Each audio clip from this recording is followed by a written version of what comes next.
Bien, donc cinquième partie donc, du cours sur la cinétique chimique.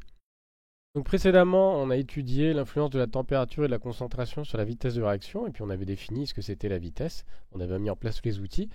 Maintenant, on va se consacrer essentiellement à la cinétique expérimentale, c'est-à-dire comment on fait pour suivre l'évolution d'une transformation chimique expérimentalement, et qu'est-ce que ça nous apporte comme information. Donc, on va voir une petite introduction sur les méthodes qu'on va utiliser pour suivre donc, la cinétique d'une réaction. Mais d'abord, qu'est-ce que c'est?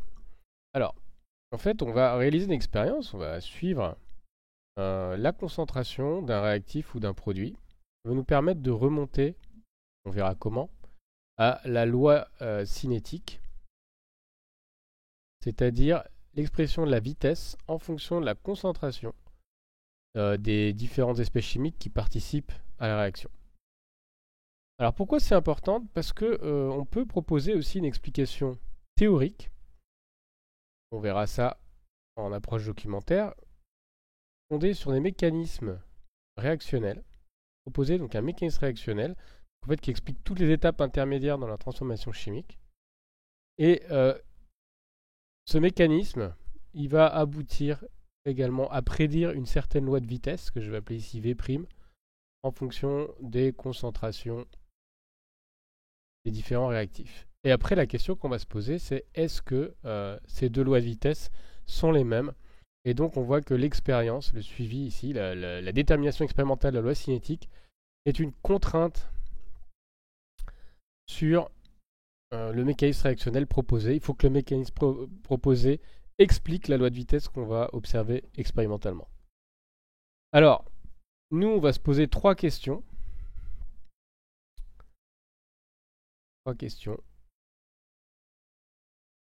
La première chose, c'est est-ce que la réaction admet un ordre? Est-ce qu'elle admet un ordre? Oui ou non? Ça, oui ou non. Ensuite, si oui, on va se poser deux autres questions. Eh bien, que vaut l'ordre? Quelle est sa valeur? L'ordre, alors, total, l'ordre partiel, ou les ordres partiels. Et on va se demander aussi que vaut la constante de vitesse à la température considérée. D'accord? Donc voilà, c'est à ces questions qu'on va essayer de répondre par l'expérience. On va se mettre dans un cadre assez particulier, assez restreint, mais pas tellement. On verra par la suite pourquoi. On va prendre des réactions, on va considérer que si la réaction admet un ordre,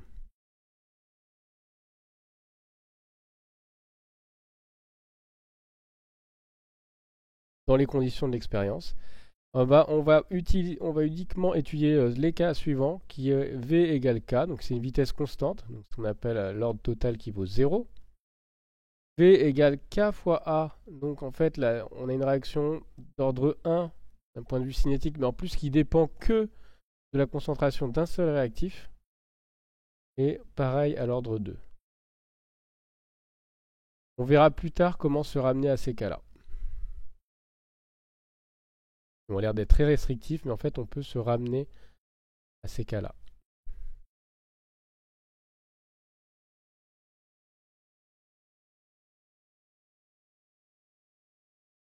Évidemment, on peut avoir aussi le cas où il n'y aurait pas d'ordre. Réaction sans ordre. On peut évidemment tomber là-dessus expérimentalement. Très bien. Alors on a deux méthodes. On va avoir deux méthodes essentiellement. La première méthode, c'est la méthode qui va s'appeler différentielle. C'est celle qu'on va voir dans cette vidéo. La deuxième méthode, c'est la méthode dite intégrale. On verra dans la vidéo prochainement. Et il y a une méthode que je pourrais te dire, troisième méthode, qui est celle des temps de demi-réaction. C'est pas tout à fait une méthode, mais il y a un résultat intéressant sur les temps de demi-réaction suivant l'ordre de la réaction si jamais elle en admet un. Donc c'est pas, je mets entre parenthèses, c'est quelque chose qu'on va voir après. Très bien. Donc et bien là on va aborder la méthode différentielle. Donc c'est parti. Alors en quoi elle consiste la méthode différentielle? C'est 4.1. Méthode différentielle.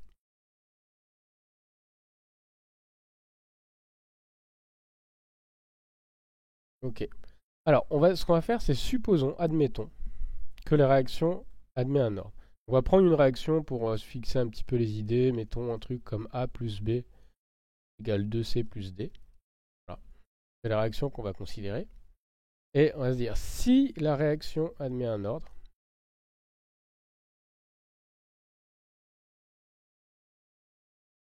alors dans notre cas de figure, avec notre cas de restreint, V, la vitesse de réaction, va s'écrire K fois A à la puissance U. D'accord? Alors, si elle admet un ordre, plus on peut se ramener toujours à ce cas-là. Donc un ordre de ce type-là. Donc un ordre plus, on va dire, dépendance de V à une seule concentration. Disons qu'on peut se ramener dans ce cas de figure. Si on a ça, donc on a vu que précédemment Q pouvait être égal à 0, 1, 2 dans les cas que nous allons étudier nous. Eh bien dans ce cas-là, on peut écrire que, en prenant le logarithme de la relation, ln de V égale ln de K plus Q fois ln de A. Okay, et donc c'est sur cette relation qu'est fondée la méthode différentielle. Alors pourquoi méthode différentielle? Parce que je vais raisonner sur la vitesse qui est la dérivée de la concentration, qui est reliée à la dérivée de la concentration. C'est pour ça qu'on l'appelle méthode différentielle. Alors qu'est-ce que ça nous dit ça? Eh bien ça nous dit en fait que ln de V c'est une fonction affine de ln de A. Le logarithme de la vitesse de réaction, c'est une fonction affine du logarithme de la concentration, avec ici ln de K qui est une constante et que je vais appeler petit b qui est l'ordonnée à l'origine, et Q, l'ordre total de la réaction, qui est tout simplement la pente. D'accord? C'est la pente, donc là c'est la pente A, et ça va être l'ordonnée à l'origine. Ok. Donc, si la réaction admet un ordre du type B égale K fois A la puissance Q, alors ln de V est une fonction affine de ln de A. Très bien. Alors, concrètement, comment on fait expérimentalement pour répondre, pour tester cette hypothèse? Alors, expérimentalement, eh bien, il faut qu'on ait accès à ln de V et ln de A, tout simplement. Alors, première chose, on va mesurer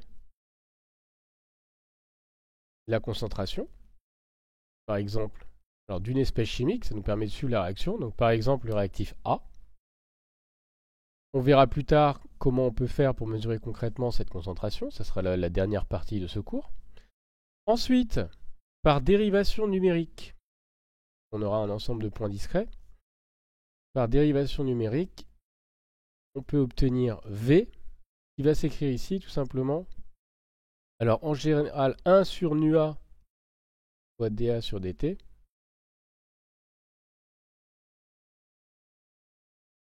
Ici c'est moins 1 sur nu-A d'ailleurs, sur dA sur dt. Et comme nu-A ça vaut moins 1, ici ça va s'écrire, non c'est 1 sur nu-A, c'est bon. C'est moins dA sur dt, puisque la réaction ici, nu-A ça va valoir moins 1. Donc maintenant on a V, on a A, donc on peut calculer numériquement le logarithme de la concentration et le logarithme de la vitesse de réaction. Et on trace un graphe. On trace le graphe ln de A, ln de V, de ln de A. Donc ce type de graphe.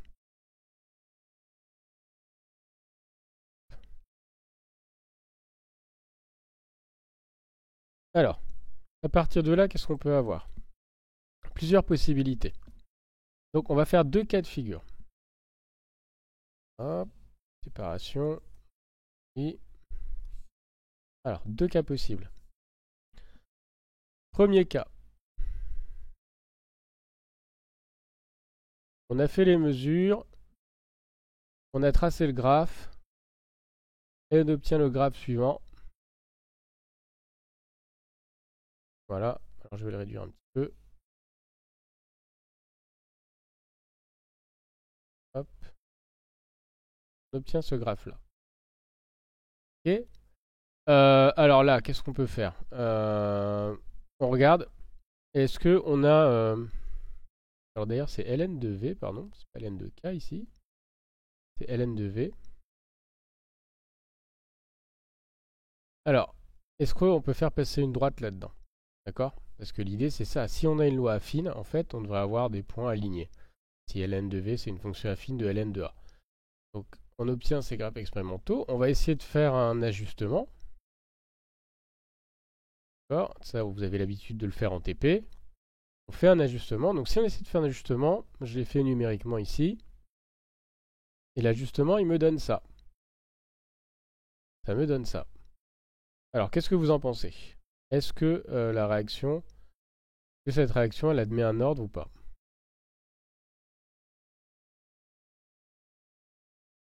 Alors, la réponse, c'est non. C'est non, puisque clairement, la droite ne passe pas par les points. Alors, il n'y a pas de barre d'erreur ici. Il faudrait mettre des barres d'erreur. Là, on ne fait pas une vraie expérience. Elle ne passe pas par les points. Donc, la relation n'est pas affine entre ln de V et ln de A. Donc ici, la réaction n'admet pas d'ordre. Tout simplement. La réaction n'admet